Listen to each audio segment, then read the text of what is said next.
Hello दोस्तों, स्वागत है आपका हमारे एक नई वीडियो में। तो दोस्तों, आज हम हिस्ट्री में 1857 की संपूर्ण क्रांति पढ़ेंगे। उसके क्या कारण थे, उसकी योजना कैसे बनी और उसका क्या परिणाम हुआ। तो दोस्तों, आज हम इस वीडियो में 1857 की कंप्लीट क्रांति पढ़ेंगे। दोस्तों, मैं इसको आपको एक बुक से पढ़ाऊँगा, क्योंकि दोस्तों मेरे पास अभी ब्लैक बोर्ड नहीं है जो कि मैं आपको समझा पाऊँ, और ना ही कोई मेरे पास कैमरा मैन है जो कोई पकड़ ले। इसीलिए दोस्तों, आप ये ना समझे कि यहीं बुक से पढ़ा रहे हैं, ये तो हमें भी आता है। तो दोस्तों, इस बात को समझें। तो चलिए वीडियो को शुरू करते हैं। दोस्तों, लॉर्ड डलहौजी के बाद 1856 में लॉर्ड कैनिंग भारत में अंग्रेजों का अंतिम गवर्नर जनरल था। 1856 तक गवर्नर जनरलों ने अपनी विभिन्न नीतियों के कारण भारत पर विजय लगभग पूर्ण कर ली थी। भारत में विदेशी शासन छल बल, सैन्य बल तथा अर्थ बल पर टिका हुआ था, किंतु 1757 में प्लासी युद्ध के समय से ही किसानों, कारीगरों, शिल्पकारों, राजाओं और सिपाहियों व अंग्रेजों के बीच विवाद उत्पन्न होने लगे। इसके पूर्व भी समय समय पर देश के विभिन्न भागों में निम्नलिखित विद्रोह भी हुए।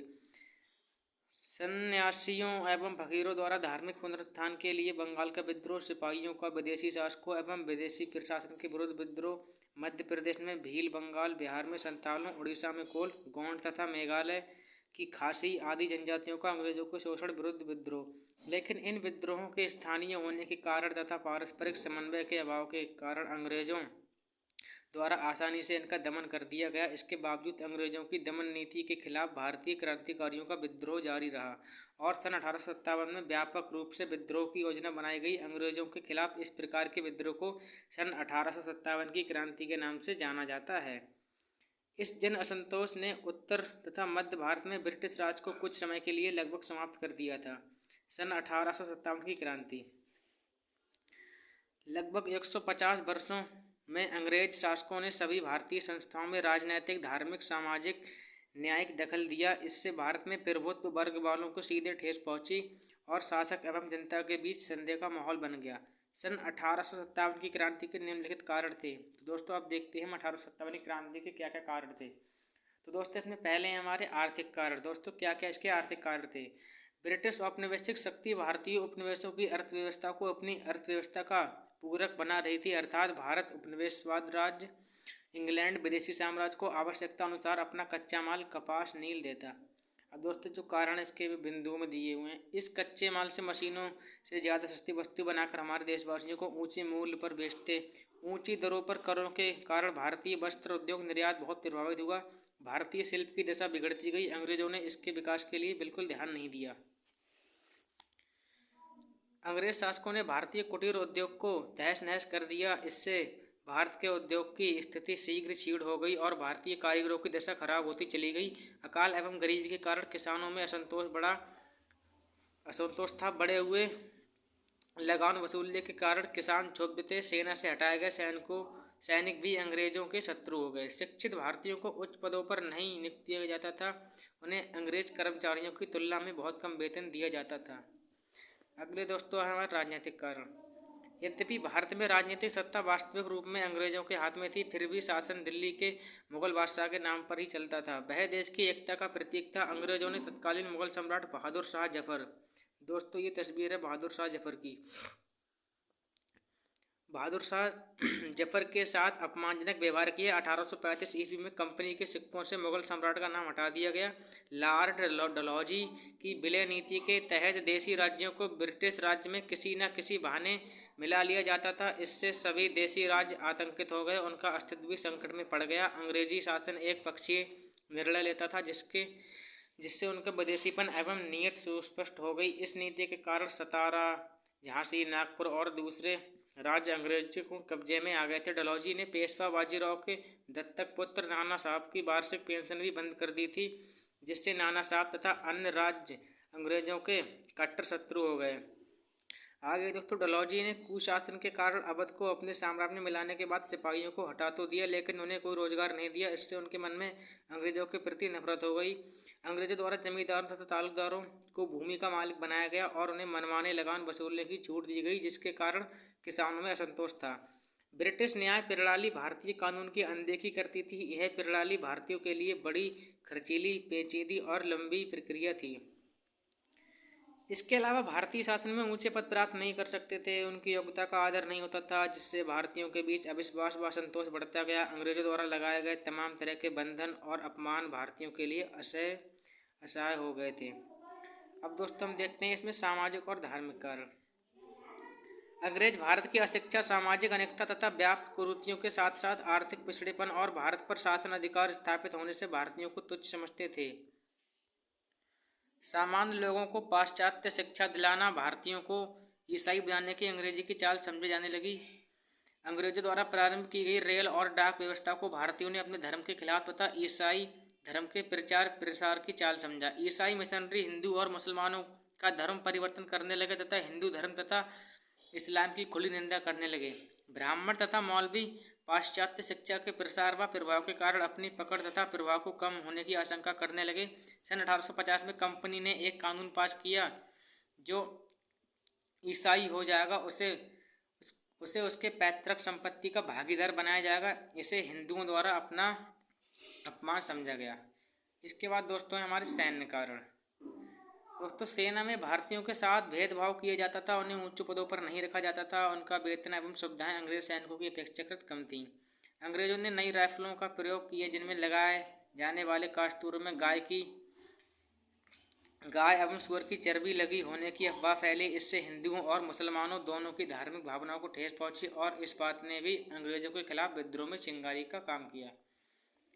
इसके बाद दोस्तों हम देखते हैं क्रांति की योजना, मतलब क्रांति की योजना किस किसने करी, किस प्रकार की गई। तो दोस्तों देश में ऐसी अशांत परिस्थितियों में एक सशक्त संघर्ष द्वारा भारत से अंग्रेजों को बाहर निकालने की योजना बनाई गई। स्वतंत्रता संघर्ष की योजना का कार्य नाना साहब, तात्या टोपे, झांसी की रानी लक्ष्मीबाई तथा कुंवर सिंह आदि ने आरंभ किया। इस आंदोलन का अखिल भारतीय नेतृत्व करने के लिए बहादुर शाह जफर को चुना गया। दिल्ली, लखनऊ, झांसी, मैसूर व अवध के नवाबों, राजाओं तथा जमींदारों से संपर्क किया गया। दोस्तों ये झांसी की रानी का फोटो है और ये हमारे तात्या टोपे जी का है और ये है दोस्तों कुंवर सिंह। मुगल सम्राट बहादुर शाह तथा उनकी बेगम जीनत महल, अवध के नवाबों की बेगम हजरत महल तथा कुंवर सिंह आदि का संगठन बनाया गया। आंदोलनकारियों द्वारा रोटी तथा कमल के फूल को विद्रोह के संदेश का प्रतीक बनाया गया। संघर्ष की तिथि 31 मई 1857 को निश्चित की गई। दोस्तों ये कई बार पूछा गया पेपरों में। ये दोस्तों देखिए कि 1857 की क्रांति कहाँ कहाँ फैली हुई थी। दोस्तों इसमें एक मेन पॉइंट है कि सन 1857 की क्रांति की शुरुआत बैरकपुर से हुई। अगला दोस्तों इसमें क्रांति की प्रमुख घटनाओं में उत्तर प्रदेश का योगदान। दोस्तों मैं बताऊंगा आपको, मैं भी उत्तर प्रदेश के बरेली जिले से हूँ। दोस्तों सबसे पहले देखते हैं बैरकपुर का। लॉर्ड कैनिंग ने चर्बी युक्त कारतूस के प्रयोग के लिए भारतीय सैनिकों के साथ धोखाधड़ी की। 29 मार्च सन 1857 को बंगाल छावनी के सिपाही मंगल पांडे ने कारतूस का प्रयोग से मना कर दिया तथा अपने साथियों को विद्रोह के लिए संगठित किया। इसके परिणाम स्वरूप मंगल पांडे को फांसी दे दी गई। इसके बाद दोस्तों देखते हैं मेरठ का। 9 मई की घटना के अनुसार 90 में से 85 सिपाहियों ने कारतूस में दांत लगाने से मना कर दिया। इस कारण इन सिपाहियों को 10 वर्ष की जेल की सख्त सजा दी गई। 10 मई 1857 ईस्वी को मेरठ में तैनात पूरी भारतीय सेना ने विद्रोह कर दिया। दोस्तों यहाँ पर सेना होगा, सेवा नहीं, तथा जेल पर धावा बोलकर अपने साथियों को छुड़ा लिया और कई अंग्रेज अधिकारियों को मार डाला। इसके बाद दोस्तों देखते हैं इलाहाबाद, जिसका वर्तमान में प्रयागराज नाम हो गया है।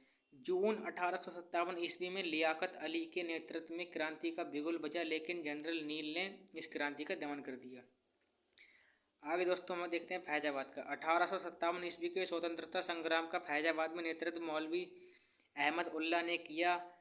कैंपबेल ने यहाँ के स्वतंत्रता संघर्ष को दबा दिया। उसके बाद देखते हैं बहराइच का। राजा हरदत्त सिंह ने बहराइच में क्रांति का नेतृत्व किया। उन्होंने अपने बॉन्डी के किले से अंग्रेजों का कड़ा मुकाबला किया, लेकिन अंततः वीर गतियों को प्राप्त हो गए। इसके बाद हजारों सैनिकों ने दिल्ली की ओर कूच किया। वहाँ के लोग उनके साथ मिलकर लाल किले पहुँचे। वहाँ पहुँचकर बहादुर शाह द्वितीय को भारत का शासक घोषित कर दिया गया, लेकिन 4 माह बाद अंग्रेजों ने दिल्ली पर पुनः आधिपत्य जमा लिया। बहादुर शाह द्वितीय की 1862 ईस्वी में यंगून से मृत्यु हो गई। यह घटना मध्य भारत तथा रोहिलखंड में आग की तरह फैल गई। इसके कारण बरेली, कानपुर, लखनऊ, वाराणसी तथा झांसी के सैनिकों ने अंग्रेजों के विरुद्ध हथियार उठा लिए। इसके बाद देखते हैं दोस्तों बरेली से। बरेली में खान बहादुर खान ने क्रांति का नेतृत्व किया। उन्होंने स्वयं को नवाब घोषित कर दिया। कैंपबेल के नेतृत्व में यहाँ की क्रांति को दबाया गया तथा खान बहादुर खान को फांसी दे दी गई। अब दोस्तों देखते हैं कानपुर का योगदान। नाना साहब कानपुर के पेशवा घोषित कर दिए गए। अजीम उल्ला खां नाना साहब का सहयोगी था। नाना साहब ने अंग्रेज की सारी फौज को कानपुर से खदेड़ दिया। नाना साहब ने आत्मसमर्पण करने वाले सिपाहियों को छोड़ दिया। इन अंग्रेज सिपाहियों को नाव द्वारा नाना साहब सुरक्षित इलाहाबाद प्रयागराज भेज रहे थे, किंतु जैसे ही ये लोग नाव पर बैठे वैसे ही नाना साहब के आदमियों ने उन पर आक्रमण करके महिलाओं और बच्चों को छोड़कर सभी को मार डाला। इसके बाद अंग्रेज जनरल हैवलॉक ने कानपुर पर कब्जा करके नाना साहब को नेपाल भेज दिया। नाना साहब के बाद जनरल तात्या टोपे ने कानपुर की कमान संभाली, किंतु उनके आदमियों ने उनके साथ विश्वासघात किया, जिसके कारण 1859 ईस्वी में तात्या टोपे को फांसी दे दी गई। अब दोस्तों देखते हैं लखनऊ का योगदान। अवध की राजधानी लखनऊ की क्रांति की बागडोर वाजिद अली शाह की बेगम हजरत महल ने संभाली। क्रांतिकारियों ने रेजिडेंसी का घेराव कर लिया। अंत में अंग्रेजों का लखनऊ पर आधिपत्य हो गया। बाद में बेगम हजरत महल नेपाल चली गईं। दोस्तों ये है रेजिडेंसी लखनऊ। इसके बाद दोस्तों देखते हैं आजमगढ़ का। आजमगढ़ में स्वतंत्रता संग्राम का नेतृत्व बाबू कुंवर सिंह ने किया। अतरौलिया नामक स्थान पर उन्होंने मिलमैन एवं डेंस की संयुक्त अंग्रेजी सेना को पराजित किया। युद्ध में लड़ते लड़ते 26 अप्रैल 1858 ईस्वी को उनकी मृत्यु हो गई। विलियम टेलर तथा विसेंट आयर ने यहाँ के स्वतंत्रता संघर्ष को दबा दिया। दोस्तों ये देखिए नहीं भी जाएँ दोस्तों, लखनऊ से बेगम हजरत महल भी थी, फैजाबाद से मौलवी अहमद उल्ला, बरेली से खान बहादुर खान, गोरखपुर से गजादर सिंह और सुल्तानपुर से शहीद हसन ने इसकी क्रांति का नेतृत्व किया। फिर है दोस्तों झांसी का। झांसी में रानी लक्ष्मीबाई सर ह्यूरोज की सेना के साथ बहादुरी से लड़ी, किंतु झांसी पर अंग्रेजों ने अधिकार कर लिया। कालपी में रानी तात्या टोपे से मिल गई। उन्होंने एक साथ ग्वालियर को सिंधिया पर आक्रमण करके किले पर अधिकार कर लिया, लेकिन बाद में सर ह्यूरोज ने ग्वालियर पर अधिकार कर लिया। रानी बहादुरी से लड़ते हुए मारी गईं। इसी प्रकार रामगढ़ की रानी अवंतीबाई ने विद्रोह का झंडा खड़ा किया, परंतु अंग्रेजों ने स्वतंत्रता संघर्ष को दबा दिया। इस प्रकार यह महान संघर्ष 1857 ईस्वी में प्रारंभ हुआ, परंतु 1858 ईस्वी में इसका अंग्रेजों द्वारा दमन कर दिया गया।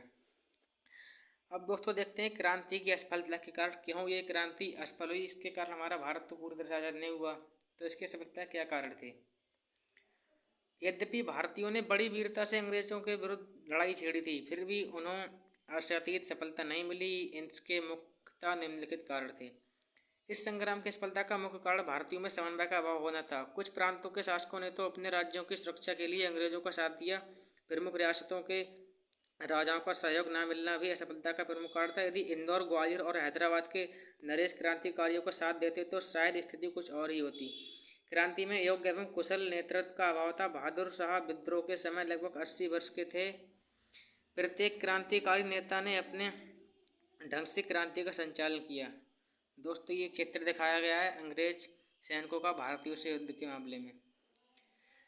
अंग्रेजों ने सिख फौज की मदद से 1857 ईस्वी की क्रांति को दबाया। भारतीयों की तुलना में अंग्रेज सैनिकों के पास अच्छे किस्म के हथियार थे। अंग्रेजी सेना ने नई राइफल का प्रयोग बड़े अच्छे ढंग से किया, जबकि भारतीय सैनिकों के पास गोला बारूद की भी कमी थी।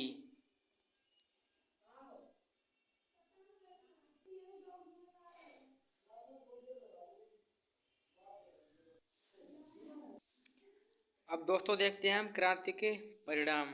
दोस्तों क्या थे क्रांति के परिणाम। सन 1857 का प्रथम स्वतंत्रता संग्राम भारतीय इतिहास की एक महत्वपूर्ण घटना थी। इसने एक युग का अंत कर दिया और एक नवीन युग के बीज बोए। प्रादेशिक विस्तार के स्थान पर आर्थिक शोषण का युग प्रारंभ हुआ। सन 57 के विद्रोह का यद्यपि पूर्णतः दमन हो गया, फिर भी इसने भारत में अंग्रेजी साम्राज्य को जड़ से हिला दिया था। दोबारा सन 57 जैसी घटना न हो तथा ब्रिटिश शासन को व्यवस्थित एवं सुदृढ़ करने के लिए महारानी विक्टोरिया ने 1858 ईस्वी के अपने घोषणा पत्र में कुछ महत्वपूर्ण नीतियों का उल्लेख किया। इस घोषणा से दोहरा नियंत्रण समाप्त हो गया और ब्रिटिश सरकार की ही सीधे भारतीय मामले के लिए उत्तरदायी हो गई। इस क्रांति ने भारतीयों में राष्ट्रीय भावना का संचार किया और उन्हें अपनी मातृभूमि को विदेशी शासकों से मुक्ति दिलाने के लिए प्रेरित किया। दोस्तों ये भी कुछ इसके महत्वपूर्ण पॉइंट दिए हैं। 1857 ईस्वी की क्रांति के बाद भारत राजनीतिक तथा आर्थिक रूप से प्रथम बार अपने लंबे इतिहास में किसी विदेशी ताकत ब्रिटिश साम्राज्य पर निर्भर हो गया। इलाहाबाद के मिंटो पार्क में 1 नवंबर 1858 ईस्वी को लॉर्ड कैनिंग ने महारानी विक्टोरिया को घोषणा पत्र जारी किया।